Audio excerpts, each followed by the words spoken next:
Okay, we are back again. Lagi ko na lang sinasabi to, no, na tuwing na lang sa umpisa ng ating podcast, meron na naman tayong special guest na naman, di ba? Lagi kasi yung mga nasa podcast natin, mga special na tao, di ba? Itong ating susunod na makakausap, talaga naman, no, di ba? Now, Mrs. K, ano pa bang inantay natin? Huwag na po nating patagalin. Kaya tara, Let's talk! Tara! let's talk. Tara! Let's talk. Mrs. K, di ba? Kasi lahat ng mga nami-meet kasi natin in person, eventually parang gusto rin natin naman na maipakita sa ating mga audience, sa ating mga, yung mga nanonood dyan. Siyempre, gusto natin na yung sila mismo rin ang makaranas ng ating experience or na-experience sa mga taong nakakahalubilo natin. Isn't it? Yes.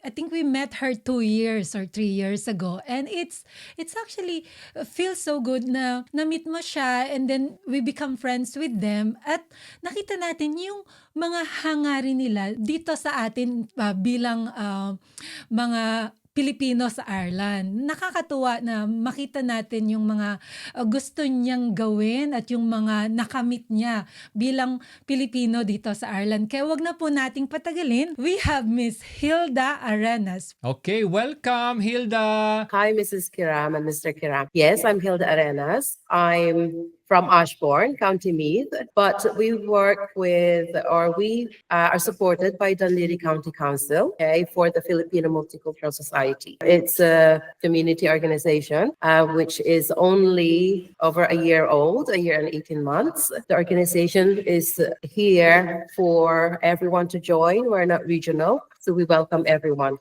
So that's our mission, is to get everyone together within this group of ours. Like I said, I'm from Ashbourne. I have one daughter and she's 14. And obviously my hubby is Irish. Yeah, small young family. Yes. Yes, and I think you forgot you're also the founder of this Southeast Asian, what do you call it? A SEANI, so Southeast Asian Network. Yun, this is exciting because makikita mo kung gaano ka-widen yung purpose mo, yung vision mo. Kasi you're connecting all these Southeast Asian citizen dito sa Ireland. So maybe you can talk more about this because this is really exciting. Perhaps maybe before we go there, can we have like the background of yourself, Hilda, your educational background? Kasi siyempre maganda rin na malaman ng ating mga audience na saan ba siya nag-aral, yung mga ganun. Kasi siyempre bilang leader sa any organization, it's also good to know Their credentials. Yes, of course. Yeah. Okay. Take you back throughout my childhood, if it's okay. Very Yes. briefly though, so we won't waste everyone's time. So lumaki ako sa Dagupan, which is in Pangasinan. And I went to Dominican school from kinder up until 4th year high school. Okay. So doon yung ground ko, yun yung foundation ko, from, like I said, kinder to high school. And after that, yung tatay ko, dinala niya kami sa Scotland to live with him. Because my mother passed when I was 10. Lumaki kami sa lola at saka sa lolo ko. So he decided to uproot us and take us to Scotland to live with him so that he can look after us. And I did my studies in Inverness College, which is now the University of Highlands. So I graduated doing business studies with a degree. Well, after that, I worked in the oil industry. I did executive work for various companies like tourism. For a British holiday company, I worked overseas for them. I did also work for a few sectors like finance, motor trade, and also luxury brands. When I said luxury brands, that's what took me here to Ireland in 2007. So I worked for a company called Estée Lauder that everyone knows. I was a country manager for one of their brands, and I looked after the business for the entire country here in Ireland, North and South. I was with them for a few years until we folded the business due to recession, okay? And after that, I had opportunity to either go back to the UK to work for them or stay put. Well, love knows no boundaries, right? I found love here in Ireland. I fell in love. That's me as a family woman now. I've never looked back.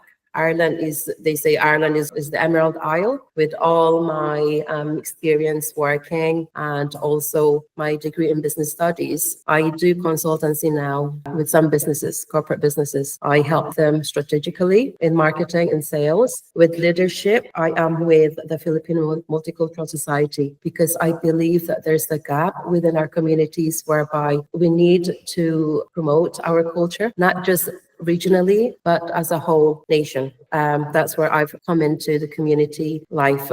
So we have the Filipino community, Filipino Multicultural Society that I lead as the president, along with exceptional leaders within our group and talented members that we promote every time we have the opportunity to promote our heritage, our culture, and our people. And I have also founded recently the Southeast Asian Network Ireland. I would say this organization, this new one, SEANI, is pretty much bringing our roots together with the 10 ASEAN member states. So we have Brunei, Cambodia, Indonesia, Malaysia, Myanmar, the Philippines, Thailand, Laos, I forgot, Singapore and Vietnam. So so bringing it home and also making sure that, we're uniting where we are in Ireland. And the purpose of SEANI is to have one voice for the 10 ASEAN countries at the moment. Because as we grow, we're only like over a month old, we're growing rapidly actually. There are some ASEAN countries that have, Asian countries that have approached us, could they join? So maybe in the next 10, 12 months, we will be opening the doors for, for our next door neighbors, that, that doesn't belong to the core group. So, we're expanding. See, we can see na very exciting tong project mo. To take up this position when it comes to community leadership, it takes somebody to be like a multifaceted person, I'd say. Especially when you're extending the leadership into another community, not just Filipinos. When it comes to something like that, was it really your passion in like communicating with other, or was it because from your own experience of working abroad, like your idea of like I want to be like this, I want to be connected with other nationalities? Right, that's a very good topic to get into. When I came here, I didn't know anyone. So I'm used to traveling overseas to work. When I worked for a holiday company, I worked in the resorts of Europe, like Spain, Italy, Malta, the Mediterranean. And I also work in the Caribbean, right? So I'm used to different nationalities, different culture. But it was very, how would I say this? It was very close community because we were looking after British holidaymakers, right? So when you look after British holidaymakers, you have one nationality. And wherever you are, for example, I was in Cuba. So I only had the Cubans and the British to interact with. When I was in Mexico, it was like that, one-on-one. But over here, when I came here, like I said, I didn't know anyone. My customer base was all Irish. I met a lady, and she gave me inspiration. Her name is, she's a former ambassador, Ambassador Jayceline Quintana. She was the consul general here when the Philippine embassy opened in 2009 to 2012. Through her, I met a lady that was running the International Charity Bazaar called Glenda. She was the spouse of the Australian Deputy Ambassador to Ireland at the time in 2011. She introduced us together. I got talking to Glenda. When the embassy closed here in 2012, Glenda approached me. Obviously, she must have asked Joy who I was. And I got involved with the International Charity Bazaar. So from 2011 to up until now, I'm involved with the International Charity Bazaar, which is the official charity of all the diplomats here in Ireland. So what we do is we fundraise for Irish charities that is based here. So the project stays in Ireland by the registered Irish charities. This opened a new world for me because I was used to corporate world with my work. This is something else. It's phenomenal because not just 5 countries, but we have 60 different embassies here in Ireland. So I got to, I'm still organizing events for them. So it opened my eyes. It opened a whole lot for me in terms of different cultures, different, like everything is different. But here in Ireland, if you know what I mean, you deal with the Saudis, I deal with the Maltese, the Americans, the British, Pakistan's, Indians. So it's a lot. I just couldn't, I'd love to explain it, but it's a colorful world out there in Ireland, right? So I thought this is a good opportunity for me to learn from them. And doing the fundraising with them, it involves a lot in terms of speaking to different cultures, different nationalities. Then you get a different perspective on how each person works, right? And also their traditions, which opens up a lot on how you can communicate with them. So this has given me a lead into how can you organize a small community or a big community. And with this things going on, I've met, some remarkable Filipinos here in Ireland that has become friends. And moving on to how I got into the Filipino community, I've met a lot of Filipinos through the former embassy when they were open. Particularly a lady called Elsa de la Cruz. She's the president of the Ilocano Irish Association. So I was involved with them as their vice president just over 3 years ago. And I met a lot of, Filipinos in the Ilocano region through Elsa. And, I'm so thankful because of Elsa. I've grown to have met, wonderful Filipinos here in Ireland. So that's how I started within the community, within the Filipino community. And there was, you might say there's a market gap. We've seen a gap whereby we needed a community that is open to not just a certain region, but to everyone from the Philippines. You could be from the south, the north, the east. There should be a community that would welcome you. So that's why we organized to have the Filipino Multicultural Society. And this group is open not just for the people from the north or the south or the east or the west, not just even from the Philippines. If a Filipina is married to an Irish, then, we welcome them. If they're married to a Polish or the Saudis or, Indians, we welcome them. So we are not regional as a community group. So that's what the beauty of this multicultural society is. And I guess I've taken my leadership or the way I try to hone the whole organization from my experience in dealing with other nationalities and how you interact with them. And we actually experienced that with you. Yung sinabi mo kanina, yung the bazaar. And it was really it's huge event to be, to be organized by you guys. Like, we actually got surprised because napakabongga, kumbaga. Makikita mo na talagang yung background ni Hilda, from the very beginning, yung vision niya is malaki. So, nakakatuwa, di ba? Yeah. And here's one thing, the beauty of meeting people and then getting to know them is that you will get to know the roots of who they are, what they are, and what's their vision. Yes. Just like Hilda. Now, in plain sight, when you look at Hilda, you would think like, oh, she's just one of those leaders. But then as you dig deeper, this will come out. So for all the Filipinos who's kind of thinking that, it's hard to make it out there. Yes. Guys, you just have to follow your vision, to have a goal. And sometimes in life, you might not have a goal at all.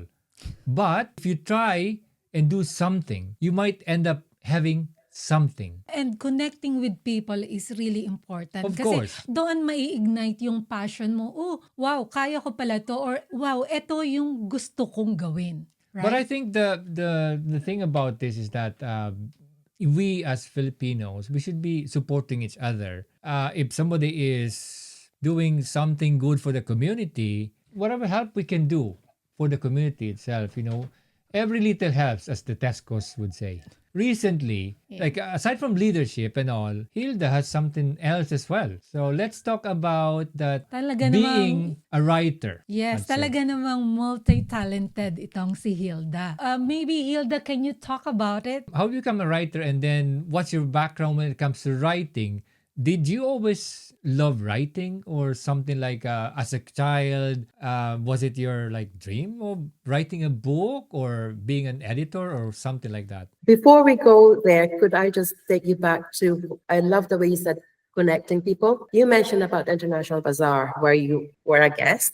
You met our, lovely Mrs. Higgins, who comes every single year to support us. That's one roof filled with about 40 different nationalities, right? And that's when you say vision. I really want to promote our culture outside our Filipino community. I want not just the Irish society, but everyone in this country, whether they're from Afghanistan, Korea, to know who we are as people and our talents. So we might not have a stall at the bazaar to show our wares or our cuisine, but I always make sure that we promote our culture through dancing or singing at any given stage that I could get. Connecting to other nationalities when they have events. And that is really good. That's what I really want. That's one of my go-to. If there's one thing that I would love to excel at is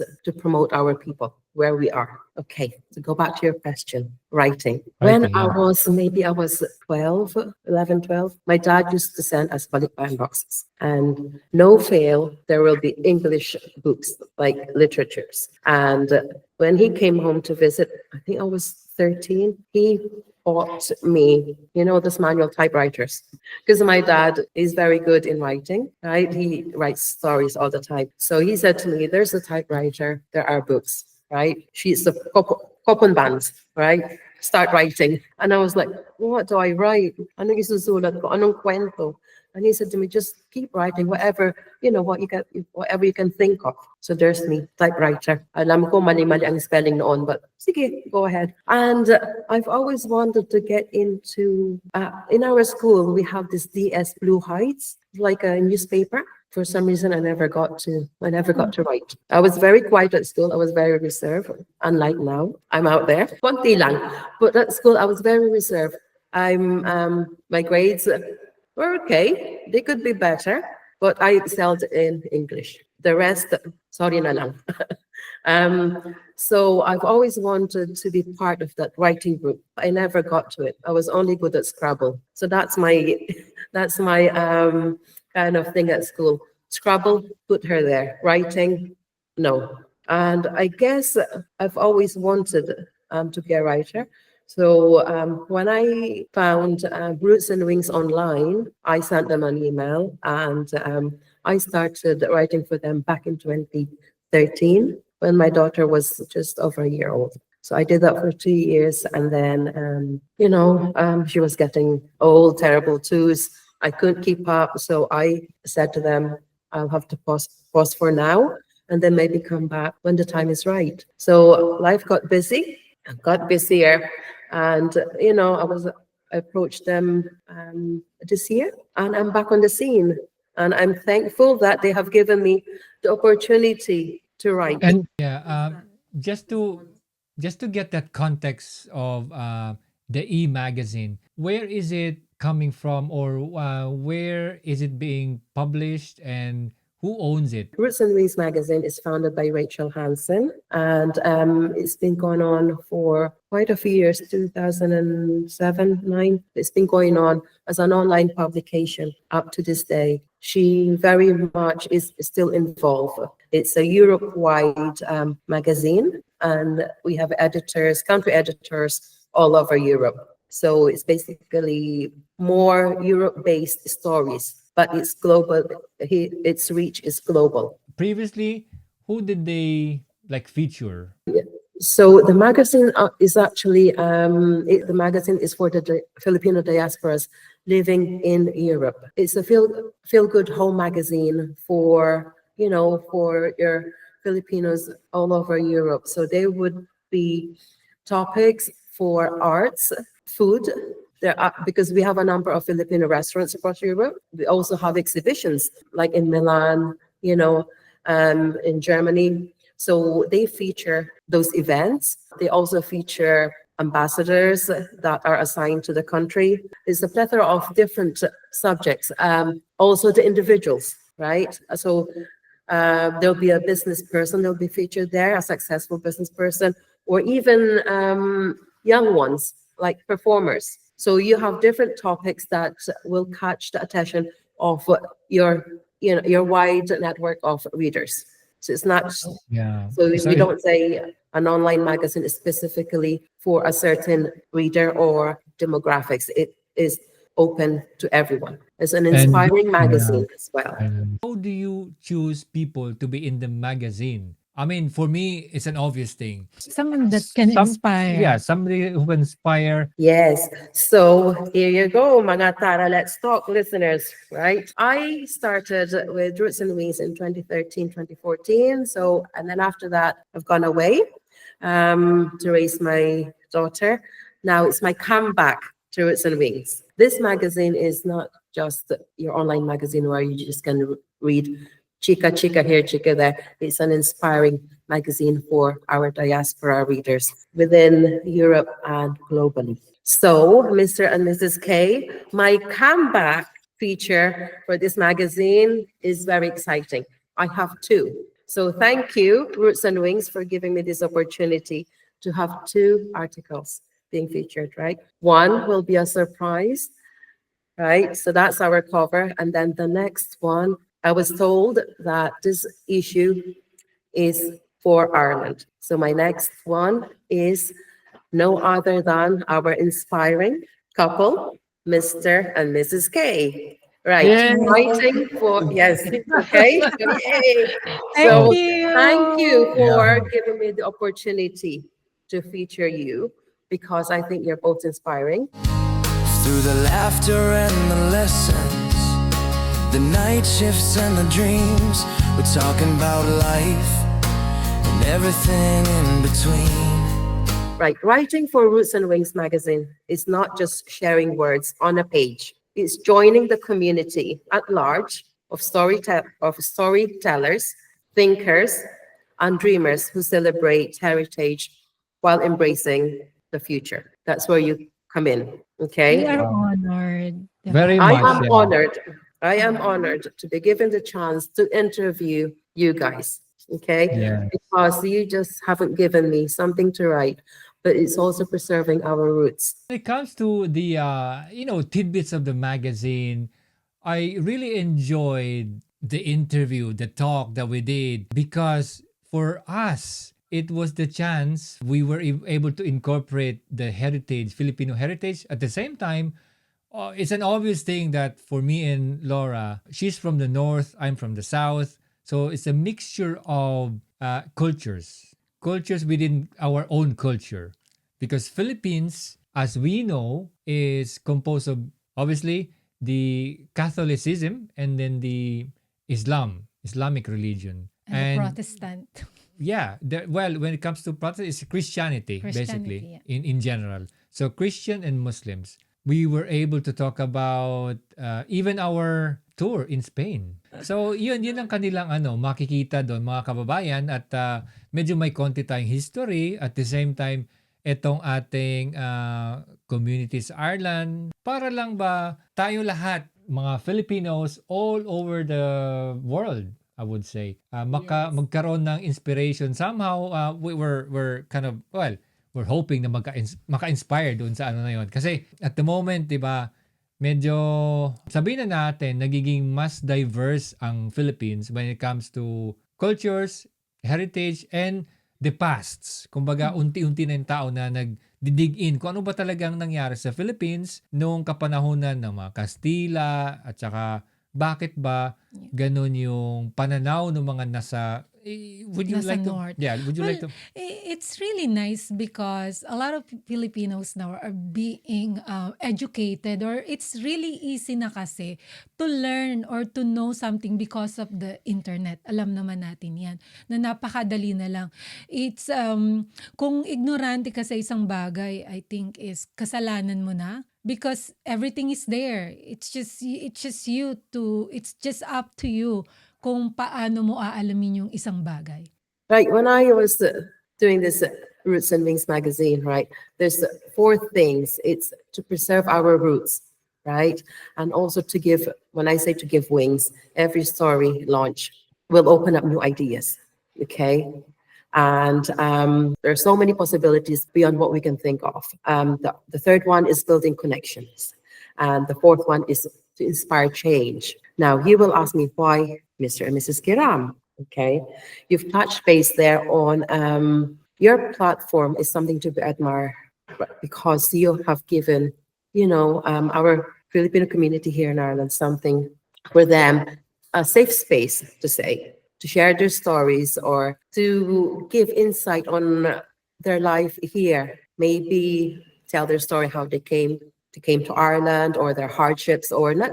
We don't always celebrate joy, but we also listen to, issues that we have that some of our kababayans might find useful, right? So that platform you've given our community is something to treasure because you're not just showcasing, but you're helping. So that's what I love about you guys. You are a great tandem and you bring out the best in people like me, okay? Because I actually don't like to hear my voice and see my face on the camera, but you didn't give me any choice. Simple as that. You can be very influential and persuasive at the same time. Your work embodies our magazine's vision, right? You've touched base there about your heritage and your heritage, different religions, and so on. It's to honor our roots and wings. Okay, it's to honor our roots while giving wings to ideas and voices that inspires the future. That's where you come in. And I don't have to think twice why Mr. and Mrs. Kiram. Tara, let's talk. It's a voice of the Filipinos in Ireland and beyond. Because I'm sure that you're not just thinking of Ireland now, you're thinking outside Ireland as well. Yeah. Yes, yeah. So by featuring you, like Tara, let's talk as a couple, with great foundation and heritage that and culture and traditions that some people might think, is it possible? How is it possible? So guys, watch out for the Roots and Wings magazine. You will get to know the story of Mr. and Mrs. Kiram. It's a very powerful story, if you ask me, because we've touched base on the nitty-gritty, really. It's amazing to see how you guys evolve into a strong family and, sharing this to a wider reader. If I may ask, Hilda, is there something there that it struck you, basically? It's like, whoa, is there something there just for our audience? No, yes, definitely. Because when we talk about religion is taboo to some people. It's Yes, either you yeah. go there or you don't go there, or, it's a misconception sometimes, right? When you say, do I ask? Is it proper to ask? Or how do I ask? Or we'll just ignore it and move on. But with you guys, you've taught us that you can be connected, like Muslim and a Christian, right, Laura? Yes. So there is a way, like I said, they'll just have to watch. They just have to wait and Yes, read. yes, Or yes. I don't want to Yeah. spoil.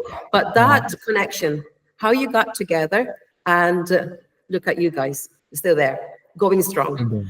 Yeah. So that really, like heritage, tradition, culture, where else can you go? It's a whole Yes. package. Yes. So that's we're- what Okay. strikes me. Yes, we're so happy that we got featured and it's your comeback. Tapos, 'di ba, yung ating mga audience tuloy-tuloy mula sa we were able to get we were recognized, we were given awards for being us together. Tapos ito, 'di ba? Ito na naman meron tayong feature. So, siyempre parang We are Yeah. we are very thankful sa mga tao na nakaka-recognize ng ating mga ginagawa. Diba? yes, oo. Kumbaga, kung tutuusin talaga guys, hindi lang ito yung kung ano man yung kagatiting na achievement na nakukuha namin, hindi lang ito kami. Kumbaga, kayo din na aming mga audience, ng aming mga sumusubaybay, i-ano nyo yung sarili nyo para bang ilagay nyo sa amin, which is hindi mahirap po. Basta just be yourself, na hindi ka naman nakakasakit sa iba, Mhm. and then just move on, continue. And syempre, napaka-ano naman yun, napaka-generalized na rule yun na if you're not hurting other people, just, Continue what you're doing. yeah, ganun lang Yeah. naman. And there's a space for everyone, right? Yes, Yes. yes, There is a yes. space for everyone. Everyone could be doing the same thing. When you say community leaders, we are all leaders in our own right. We have different platforms, so we have different visions, and we work differently. So there is a space for everyone, no matter whether you're leading a specific community group and you think it is conflicting with the others. No, we should be, like you said before, earlier on in our talk, it is about uniting. It is respecting each other. There is always a room for everyone. And if there's unity, we could strive for more. One of the things also that inspires me about our interview with you is preserving the heritage, preserving the tradition, and also learning. That's one of Yeah. the things, is learning where Continuous you come learning. from and your trip in Spain, right? So Oh, it's giving us that. let's not reveal See? more. Yes. So Yeah. it's education, not education as in, your academic education, but there is something there that the readers would say, talaga, di Yan. ba? Yes. Kabang-abang po yan, guys, Yes. sa aming ano. So, saan ba nila pwedeng makita or masundan itong e-magazine na to? Yeah, how can they avail? Okay, so they Google www.rosonlinemag. You'll put the link. Yes. Yes. Once again, we would like to thank you from the bottom of our heart. Yes. Likewise, because your Yeah. interview isn't just a story. It's educational for me anyway, right? I learned. As you were saying there, that I'd like people to be educated when it comes to what we are as Filipinos down south, and then how it all came about, how Moros, I'd say, become Moros, and how Philippines became Filipinos.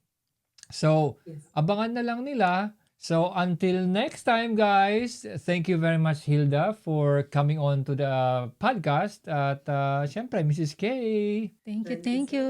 Thank you. Kaya, tara! let's talk! Let's talk about dreams, about hope.